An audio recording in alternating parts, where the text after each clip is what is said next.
Well, we had a eventful week, man. What's going on, Mr. David? Running around. What's up? How you? You went to the party. Yeah. Oh my God. I did. You went to the party. I definitely did. Threw a party. I definitely did. Yeah. David came over. I definitely did.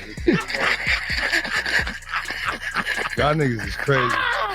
No, listen. Nah, I ain't gonna front, real man shit. Let's talk about it. I'm glad the brother got his freedom. Right. Shouts to Max. Right. You know what I'm saying? Fan of his music. He on Survival. He actually on my first album. But yeah, I'm glad I got to go, poly with him. So it was a lot of talk on the internet about. They told me I was kicked off of this. Yeah, they did. They said you was there. They said you was. I didn't mean. For doing that. Oh, this is crazy. That's what they told you. They kicked you off the show. The internet They said I kicked got kicked off this joint. I can't rap about it no more. It's crazy. People don't know. You see, both of us had different opinions, and I think it's dope that because I always feel like two things can be true at the same time. Right. Right. You felt one way, I felt another way. Right. You went to the party, but you had already had a conversation with Capo. Talk about that. Yeah, I feel like I never was around him, Max. Right. You know what I'm saying? Like, but we had our own relationship through who we know or whatever. And me being around Jim as long as I've been around Jim, and Jim being around my moms and my kids, and you know what I'm saying? Like, I gotta holler at Capo, like, yo, bro, how you feel about that? Because I got invited directly, like, you know what I'm saying? Like, so I'm a definitely have that convo with bro before I just pop up and he gotta hear about it. Like, that's just me. No, it's definitely honor in that, brother. And I think, like I was saying, like me and Fad was talking earlier, as individual men, we don't always have to have the same opinion. Right. I felt like because of the relationship I didn't built with Capo over the last 5 or 6 years, that I just felt like it wasn't in me to go stand next to anybody he had an issue with or whatever, because the relationship is strong here. It's past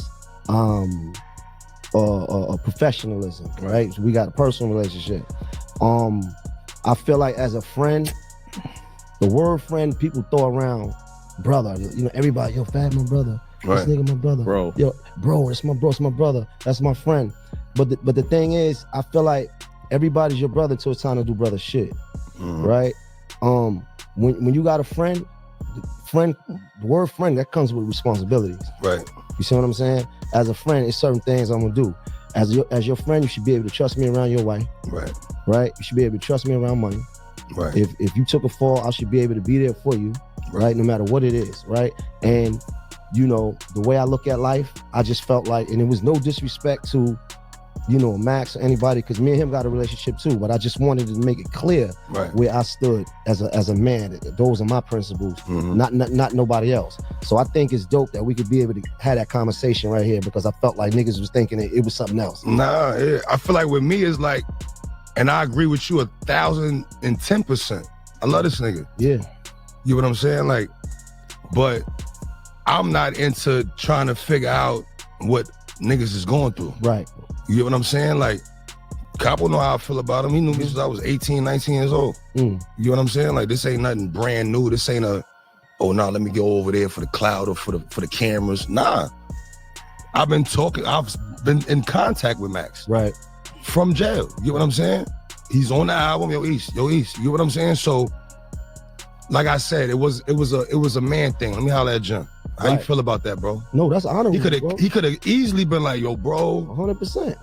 I don't, you know what I'm saying? Like, we had our own one on. You get what I'm saying? So I felt like I'm not gonna be put in a space where I'm leaning on no side. You get what I'm saying? Like, I fuck with boy, I fuck with Capo. Like, I'm not picking a side. Like, that ain't me. That's respectable. You know what I'm saying?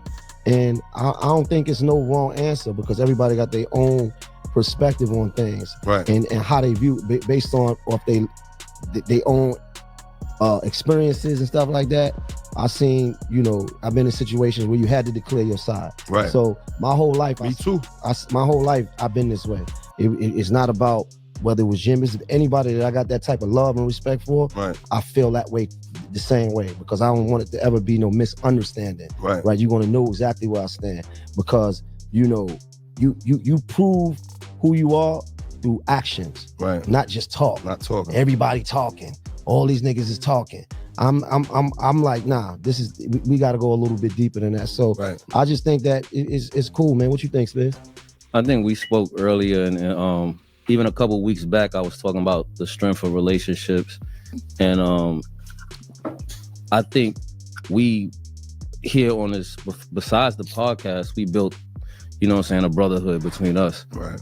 And so I think that's like solid just to even check in and see if that's, you know what I mean, something that will bother you, or, you know what I mean? That's what, instead of just going and just try to figure it out later. I also think that we could look at it from our perspectives individually outside of Capo, but at the same time, this is really his experience. You know what I'm saying? This is something he went through, and you can't tell a man how to feel about something that he went through and we didn't go through. You know what I'm saying? Like people don't really understand the principle until it's done to them. You know what I'm saying? So like when it happened to them, then they could get it. It changed. When it's something outside, it's easy to tell somebody, yeah, let that shit go, or you know what I'm saying? That's not your call. Right. So whenever he do let it go, if he do or not, you know what I'm saying? We in support of course, of letting shit go and moving forward. But at the same time, it's going to take everybody's time on their timing. Right. You know what I'm saying? It's not about the internet or that ain't no our group thing, man. No, that's not. Really that's how you feel in your own. No matter how you feel, I feel like I want us, New York as a whole, to be unified. I can't wait till we all in a room together, right? Because we all got our own relationships. And I don't think niggas give us the credit for actually starting to come together and band together and having unity in New York. Everybody was running around screaming about New York don't have unity, right? And we all came together, and we all individual artists, individual fathers, individual niggas, and we learn how to have brotherhood and still balance our individual craft. So I can't wait to the day that we all, you know what I'm saying? It's like we New York, period. Right. You know? But everything is gonna happen in its time. Facts. You know? Man, here we go again. This whole Jim Jones, Dave East, and Max B storyline finally landed at a real turning point. For weeks, the whole city been watching this move like a live chess match, and now it's all coming together with some serious tension. People been saying for years that half these rappers ain't even real friends. They only pop out together when there's a club night or a studio session. But when it comes to showing real loyalty, real brotherhood, real stand-up energy, the examples get crazy slim out here. And look, one thing's for sure, Jim Jones played this moment like a mastermind, dropping a brand new podcast right in the middle of all this noise. That's a strategic move. Perfect timing to slide into the algorithm, stir conversation, and maybe even sneak into the top 5 hip-hop podcasts on the scene. And the wild part, he ain't said a single thing about Max B since Max came home. Not one direct word. But here's where it gets spicy. His co-hosts, Mano and Dave East, both been near Max B or people connected to him, and they know exactly how to flip that energy into content that hits. Most podcasters dodge the topics fans want them to touch, especially when the streets are buzzing. But when you got a co-host like Mino sitting next to you, nothing stays off the table. On this new episode of Let's Rap About It, Mino jumps straight into the heat. He wastes no time pressing Dave East about pulling up to Max B's dinner party, and the tension is real. And then we finally get Fab's angle on the whole Max B and Jim Jones situation, which fans been waiting on forever. Now let's keep it real. Jim Jones deserves some respect here. With Max B finally back home, Jim ain't crashing out. He ain't sending slick posts on Instagram. He ain't tossing little jabs on his podcast. And like they explained on the show, he's not blocking any of his friends from showing love to Max either, which is a big difference from how things looked 10 to 15 years ago. Back then, it would have been a whole different vibe. Right now, Jim is handling his business, staying focused, and keeping whatever he feels about Max tucked away, and that's grown energy. That's why I honestly think that in the next year or two, we might actually see Jim Jones and Max B sitting on a podcast together. If you paid attention to what Mano was saying, he wants New York moving as one, he wants the city unified, and he's pushing for that vision loud and clear.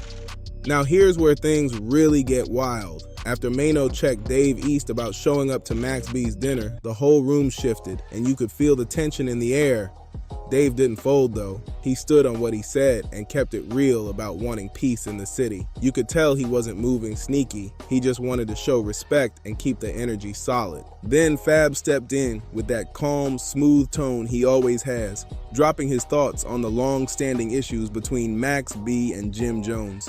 Fab wasn't picking sides, but he made it clear he wants to see grown man conversations instead of street grudges dragging into another decade. Hearing him speak on it added a whole new weight to the moment. And the crazy part, the whole panel kept circling back to one idea. New York looks better when everyone's locked in together, not divided. That's why this episode hit so hard. It wasn't just gossip, it was a real look at how far the city's legends have come and how close we might be to witnessing a historic reunion.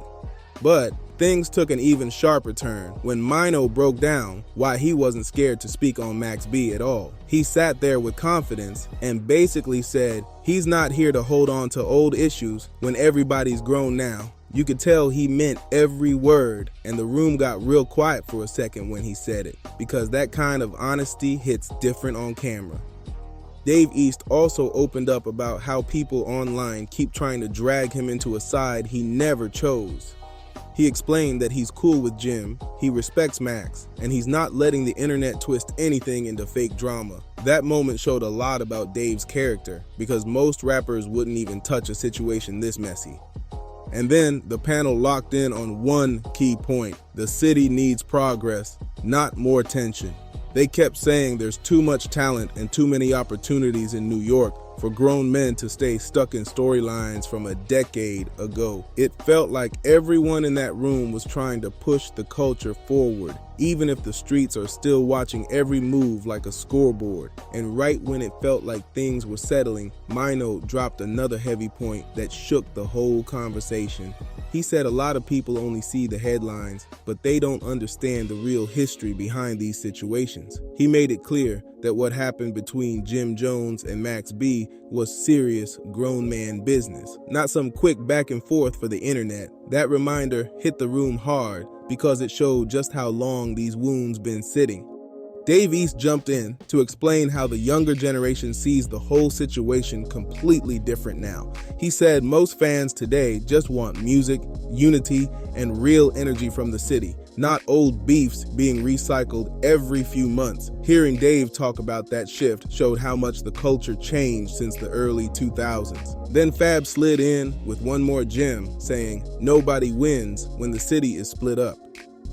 He pointed out how strong New York could be if these legendary names actually stood next to each other again instead of staying on opposite sides forever. That moment had everybody thinking because the idea of Max B, Jim Jones, and the whole city moving as one would shake the entire game. That moment made it clear he already knows whatever talks he's had with Jim Jones about Max B ain't on hostile timing anymore. It feels like they just need to sit down face to face and finally talk it out like grown men, because the energy ain't the same as years ago. This whole situation shows they're way closer to peace than people think. Now, jump in those comments and tell me how you feel they handled that whole discussion. What do you think it's going to take for us to see Max B and Jim Jones in the same room again? And before you go, make sure you subscribe to Dripzine, share this video, drop a comment, hit that like button, and help the algorithm push this story by clicking Hype This Video. Thank you.